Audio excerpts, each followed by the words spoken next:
많으신 하나님 아버지, 오늘도 새날을 허락하시고 우리를 주님 앞에 불러주셔서 감사합니다. 하나님, 주님을 찾고 의지하며 또 오늘 하루 살아갈 힘을 얻기 원하는 성도들이 모였습니다.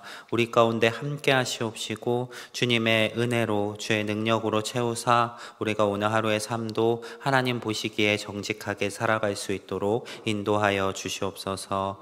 하나님, 오늘도 주님께 예물 올려드린 손길이 있습니다. 이 예물 기쁘게 받으시옵시고 하나님의 은혜로 채워 주시옵소서. 그 가정 가운데 함께 하시옵시고 주님께서 그 길을 인도하시오며 하나님께 순종하며 따라갈 수 있도록 주의 성령으로 인도하여 주시옵소서. 오늘도 주의 말씀을 듣습니다. 우리가 말씀을 잘 새겨 듣고 또한 삶 가운데 그 말씀대로 살아갈 수 있도록 인도하여 주시옵소서. 함께 하실 것 믿사오며 예수 그리스도 이름으로 기도드립니다. 아멘. 오늘 함께 보실 말씀 열왕기하 13장 14절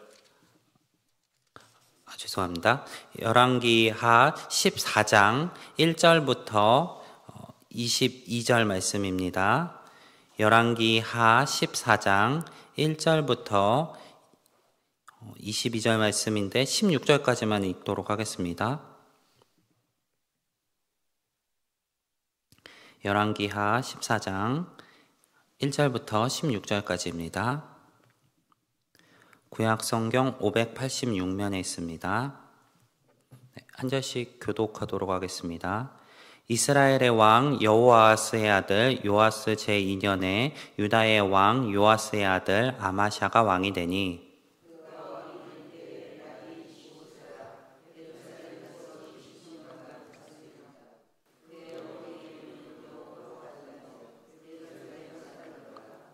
아마샤가 여호와 보시기에 정직히 행하였으나 그의 조상 다윗과는 같이 아니하였으며 그의 아버지 요아스가 행한 대로 다 행하였도다.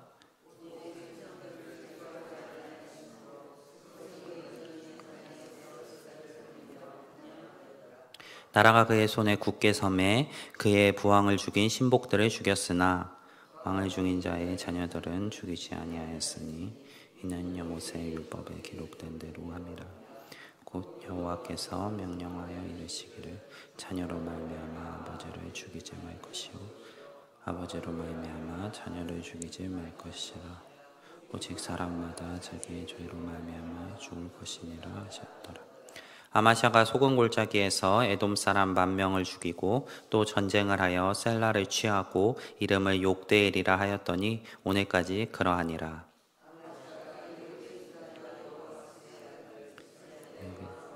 요아스에게 사자를 보내 이르되 오라 우리가 서로 대면하자 한지라. 이스라엘의 왕 요아스가 유다의 왕 아마샤에게 사람을 보내 이르되 레바논 가시나무가 레바논 백향목에게 전가를 보내어 이르기를 내 딸을 내 아들에게 주어 아내로 삼게 하라 하였더니 레바논 들짐승이 지나가다가 그 가시나무를 짓밟았느니라.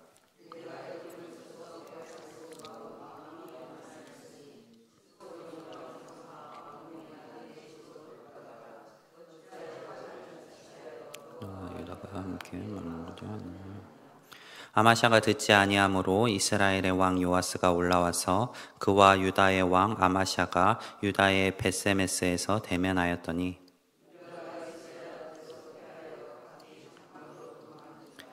이스라엘 왕 요아스가 벳세메스에서 아하시아의 손자 요아스의 아들 유다 왕 아마샤를 사로잡고 예루살렘에 이르러 예루살렘 성벽을 에브라임 문에서부터 성 모퉁이 문까지 400규빗을 헐고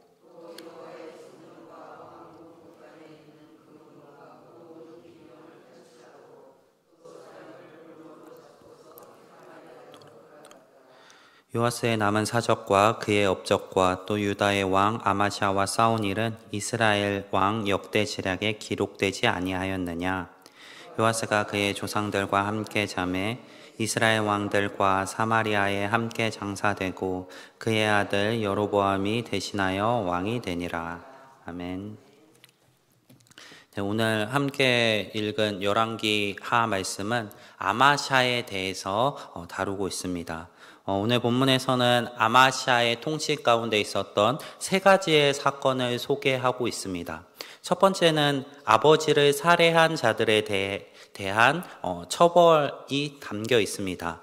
이 처벌의 내용 앞에 나라가 굳건히 섰다라는 표현이 있습니다. 아마샤는 그 아버지를 살해했던 신하들을 죽이게 되었습니다. 근데 그 죽이기 위해서 먼저 나라가 설 필요성이 있었습니다. 왜냐하면 그 아버지 요아스가 하나님이 아닌 우상을 숭배하다가 그것으로 인해서 암살을 당하게 되었기 때문입니다. 아마샤는 요아스의 뒤를 이어서 왕이 되었고 먼저 나라를 굳건히 하고 자신의 아버지를 죽였던 자들을 처벌하게 됩니다. 비록 요아스가 우상을 숭배했을지라도 하나님께서 세우신 왕을 죽인 일에 대해서는 하나님께서도 심판하셨습니다. 그 심판을 따라 아마샤는 자신의 아버지를 살해했던 자들을 처벌하게 됩니다. 그런데 여기서 중요한 것은 아마샤가 이 처벌을 함에 있어서 신명기의 말씀의 명령대로 행하였다는 것입니다. 자신의 아버지를 죽였던 신하들, 그들에 대한 원망이 얼마나 컸겠습니까? 그리고 이 아마샤는 이제 유다의 왕이 되었습니다. 그에게는 권력이 있었습니다. 그 자신의 아버지를 살해했던 자들의 모든 가족까지 처벌할 능력과 힘과 권력이 있었음에도 불구하고 아마샤는 신명기의 말씀에 따라 행했던 것입니다. 그리고 두 번째 사건은 에돔과의 전쟁에서 승리했다라는 내용이 기록되어 있습니다. 이 내용은 열왕기서에는 간략하게 소개되지만 역대기에는 조금 더 자세하게 소개되어 있습니다. 아마샤가 왕이 되었던 당시에 이스라엘과 유다는 사이가 좋은 상태였습니다. 우리 앞서 열왕기하 본문을 계속 살펴보았을 텐데 이스라엘이 전쟁할 때 유다가 함께하는 경우들이 계속해서 기록되어 있었습니다. 유다와 이스라엘은 지금 사이가 좋은 관계였습니다. 그 상황에서 함께 에돔을 정벌하기로 계획합니다. 에돔과 전쟁을 앞두고 서로 어떻게 싸울 것을 계획하고 연합하여 전쟁을 준비하는 과정 가운데 하나님의 사람이 이 아마샤를 방문합니다. 그리고 아마샤에게 경고합니다. 너가 이스라엘과 함께 싸운다면 패배할 것이니 그들과 함께 싸우지 말고 돌려보내라고 명령합니다. 이미 이스라엘과 유다는 함께 싸우기로 함께 연합하여서 에돔과 전쟁을 하기로 약속을 한 상태였고 그 전쟁을 준비하는 과정에서 서로 재물을 가지고 도와주는 상황이었습니다. 유다는 이미 북이스라엘로부터 많은 재물들을 받았었고 그것을 받았음으로 인해서 이 관계를 깨기가 쉽지 않은 상황이었습니다. 그래서 아마샤는 고민하지만 선지자는 아마샤에게 다시 한번 이야기합니다. 북이스라엘이 너희에게 줄 수 있는 것보다 여호와께서 너희에게 주실 수 있는 것이 훨씬 더 크다.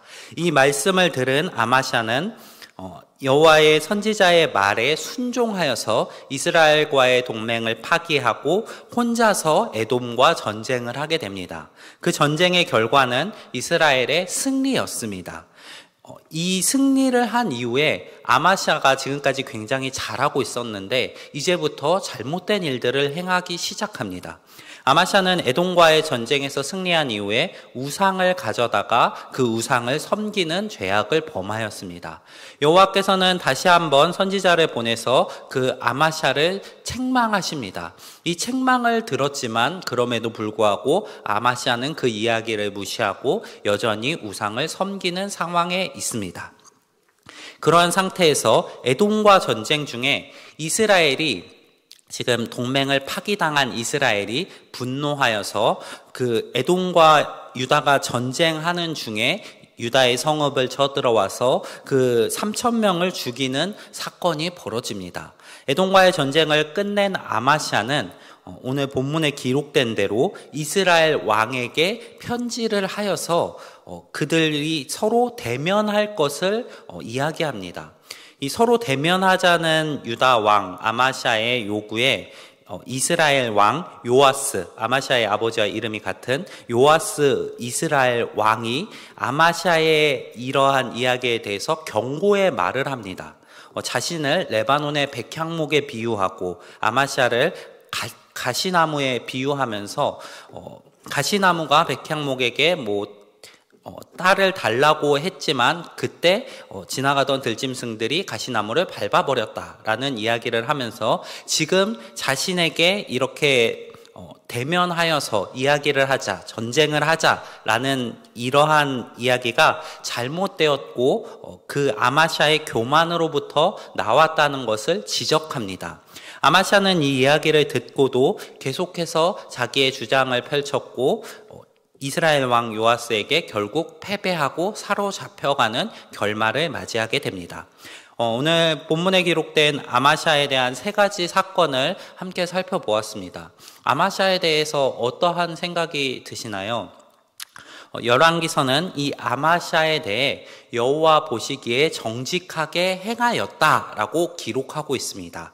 아마샤의 앞선 행적들은 여호와 보시기에 정직한 모습들이 보이고 있습니다. 하지만 중요한 것은 이 뒤에 이 정직하게 행하였다는 표현 뒤에 따라붙는 평가입니다. 이 정직하게 행하였다는 표현 뒤에 그의 조상 다윗과는 같이 아니하였으며 그의 아버지 요아스가 행한 대로 다 행하였다. 요아스 왕은 앞서서 제가 요아스 왕이 죽은 이유에 대해서 말씀드렸습니다. 요아스는 하나님께 정직하게 행하였다는 평가가 있지만 그럼에도 불구하고 산당들을 제거하지 않았고 우상을 섬겼으며 하나님의 명령을 거역하는 악행들을 벌였습니다. 이 아버지와 똑같이 아마샤도 정직하게 행하였습니다. 여호와의 신명기 말씀을 기준으로 자신의 아버지를 죽인 자들일지라도 판단하고 심판하였습니다. 그리고 여호와의 선지자가 와서 조언했던 내용을 일부 받아들여서 자신의 계획을 물리치고 하나님의 계획대로 따라 살아가려는 모습도 보이고 있습니다. 그런데 중요한 것은 온전하지 않다는 것입니다. 아마샤는 비록 여호와의 말씀에 부분적으로 순종하고 있지만 자신이 승리한 상황 가운데서 교만하여져서 여호와가 아닌 다른 것들을 가져와 섬기고 자신에게 경고하는 이스라엘 왕의 말도 듣지 않고 마치 자신이 에돔과의 전투에서 스스로의 능력으로 승리했던 것처럼 교만하여져서 또 이스라엘과 전쟁을 치르는 모습들을 보여주고 있습니다. 우리의 신앙은 어떤가요?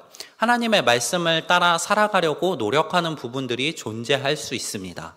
또 그리고 어느 정도는 하나님의 말씀대로 살아갈 수도 있습니다. 그런데 중요한 것은 우리의 목표는 어느 정도 하나님의 말씀 중에 좋은 것만 취하여 따라가는 것이 아니라는 점입니다. 우리의 진짜 목표는 우리가 하나님의 말씀에 온전히 순종하도록 우리의 자신의 생각들을 완전히 내려놓는 것에 있습니다. 예수님께서는 자신을 따라오려는 제자들에게 이렇게 이야기하십니다. 십자가를 지고 너를 스스로를 부인하고 따라올 것이다. 우리 스스로를 부인하고 하나님의 말씀을 십자가처럼 짊어져야지 우리가 예수님께서 이 땅 가운데 살아가셨던 그 길을 따라갈 수 있습니다. 오늘 본문의 아마샤의 잘못을 기억하시기를 바랍니다. 아마샤는 하나님의 말씀 가운데 자신이 좋은 것은 취하고 자신의 생각에 좋지 않은 것은 거절하는 모습을 보여주고 있습니다. 그리고 하나님과 함께 우상들을 섬기며 자신에게 도움이 된다면 하나님의 뜻에 합당하지 않은 것이라도 취하는 모습을 보여주고 있습니다. 우리의 모습이 이러한 모습이 되지 않기를 소망합니다.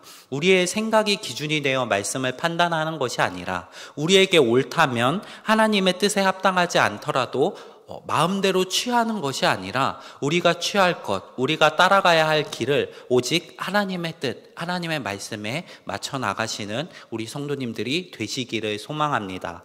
그리하여 우리 성도님들의 삶의 마지막 평가가 있을 때 아마샤처럼 정직하게 행하였으나 그 아버지처럼 잘못된 길을 걸어갔다라는 평가가 아니라 하나님 앞에 정직하게 행하여서 마치 다윗과 같았다라는 평가로 우리의 삶을 마무리할 수 있기를 소망합니다. 오늘 하루의 삶 가운데도 주님의 말씀을 붙들고 걸어가시며 하나님의 말씀으로 우리의 생각을 정하고 판단하고 걸어가실 수 있는 우리 성도님들이 되시기를 소망합니다. 오늘 말씀 기억하면서 함께 기도하도록 하겠습니다.